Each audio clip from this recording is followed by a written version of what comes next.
बच्चों, welcome to infinity learn NEET by Shri Chaitanya. AR type of question से जिसको घबराहट होती है, तो we have this new series जिसमें हम chapter wise AR type of questions को ही सॉल्व करते हैं।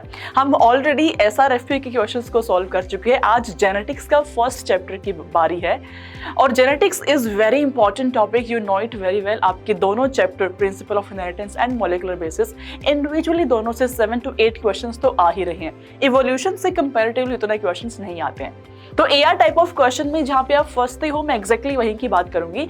एआर टाइप ऑफ क्वेश्चन में जो आपको 4 स्टेटमेंट में से मेजर बच्चे मेरे फर्स्ट एंड सेकंड स्टेटमेंट में अटक जाते हैं, क्योंकि उनको नहीं समझ में आता कि जो फर्स्ट स्टेटमेंट यहाँ पे दी हुई है एंड सेकंड स्टेटमेंट जो ये दी हुई है, क्या ये आपस में कॉम्प्लीमेंट करती है या नहीं करती है।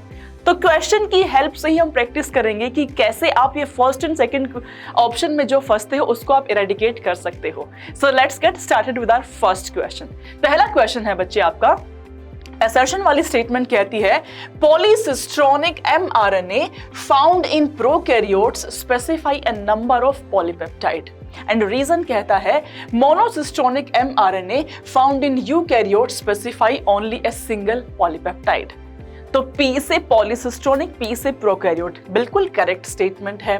मोनोसिस्ट्रोनिक आपका यूकैरियोट्स में पाया जाता है, बिल्कुल करेक्ट स्टेटमेंट है। दोनों स्टेटमेंट बिल्कुल परफेक्ट है, करेक्ट है, विच मीन्स ये दोनों ऑप्शन तो आपके नहीं हो सकते हैं। बारी आती है A एंड B ऑप्शन की। अब A एंड B ऑप्शन में हमें देखना कि क्या रीजन जो है वो कंप्लीटली कॉम्प्लीमेंट करता है असर्शन को।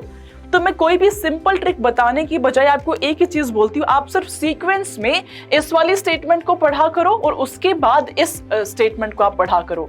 अगर दोनों आपस में मेल खाती हैं, दोनों आपस में कॉम्प्लीमेंट करती है, तो आंसर 1 हो जाएगा। बट अगर दोनों आपस में कॉम्प्लीमेंट नहीं करती है, आपको इसका आंसर यहां से नहीं मिलता है, तो your correct answer will be option number 2। ठीक है, तो हम पढ़ के देख लेते हैं। मोनोसिस्ट्रोनिक ऑल टुगेदर एक डिफरेंट स्टेटमेंट है, पॉलीसिस्ट्रोनिक ऑल टुगेदर एक डिफरेंट स्टेटमेंट है, दोनों का आपस में कोई लिंक नहीं है। That's why your correct answer will be option number B. तो इस क्वेश्चन का आंसर आपका हो जाता है ऑप्शन नंबर बी।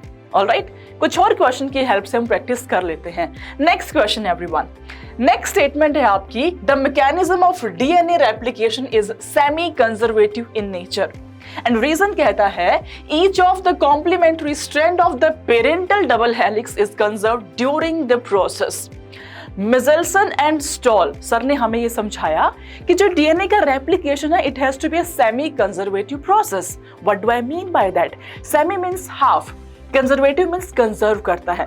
तो out of the 2 strands of the DNA जब ये डॉटर में ट्रांसफर होगा तो एक strand will be the parental one and दूसरा strand will be newly synthesized. तो हमेशा एक स्ट्रैंड आपका पेरेंटल हो जाएगा और दूसरा स्ट्रैंड आपका नया सिंथेसाइज होगा। यही आपकी दोनों स्टेटमेंट्स कहती हैं। तो दोनों स्टेटमेंट आपकी परफेक्टली करेक्ट स्टेटमेंट है। Now I am confused between 1 and 2, उसको हम कैसे देखें? तो सेकेंड स्टेटमेंट को हम पढ़ना शुरू करते हैं। Each of the complementary strand of the parental double helix is conserved during the process.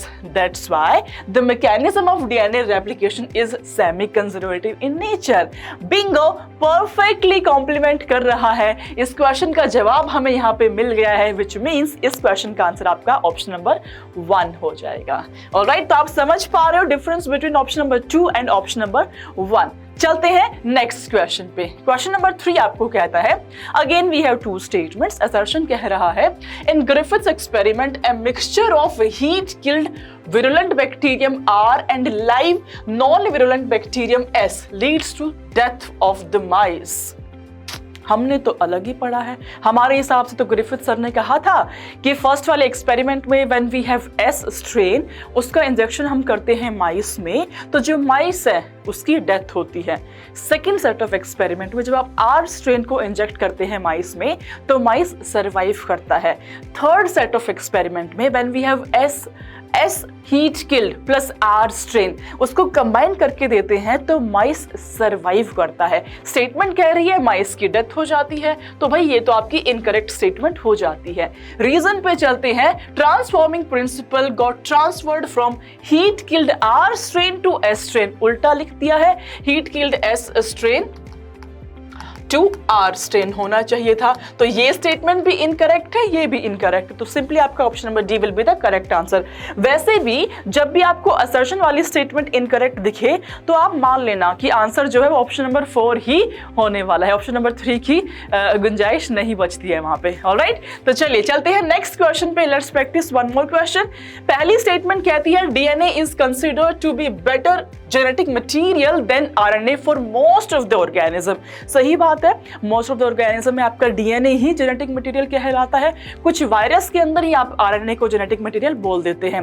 Reason क्या कहता है?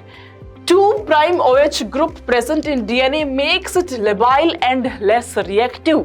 डीएनए की अगर मैं बात करूं तो डीएनए की फुल फॉर्म तो बच्चे डीऑक्सी राइबो न्यूक्लिक एसिड होती है। तो इनिशियली मैंने यहां पे लिखा है deoxy. Now what is deoxy? D means removal, D means removal, oxy means oxygen.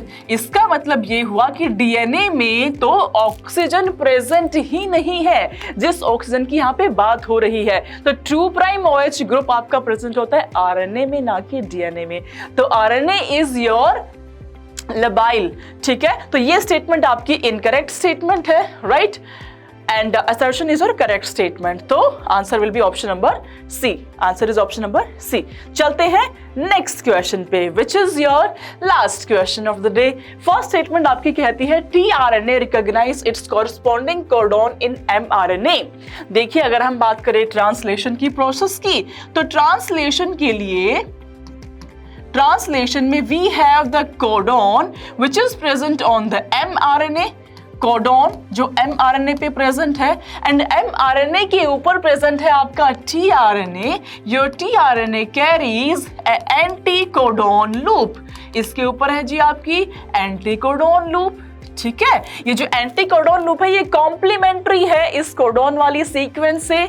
ये जो कॉम्प्लीमेंट्री सीक्वेंस हमें दिख रही है, और टीआरएनए अपने साथ में एक अमाइनो एसिड को कैरी करता है, तो tRNA recognize its corresponding codon in mRNA बिल्कुल करेक्ट स्टेटमेंट है। रीजन इसका देखते हैं। For each codon there is an individual tRNA. हर एक कोडॉन के लिए अलग से टीआरएनए प्रेजेंट होता है। ये आपकी इनकरेक्ट स्टेटमेंट है, क्योंकि हमारे पास 20 ही टीआरएनए है, बट हमारे पास 64 कोडॉन है। तो हर एक कोडॉन की कॉरस्पॉन्डेंस में we can not have the tRNA. Plus जो मेरे स्टॉप कोडॉन्स है उसकी कॉरस्पॉन्डेंस में तो कोई भी टीआरएनए एग्जिस्ट ही नहीं करता है, क्योंकि जो स्टॉप कोडॉन है उसका काम यही है कि प्रोसेस को वहीं पे स्टॉप कर देना, so that there is no amino acid added in the process.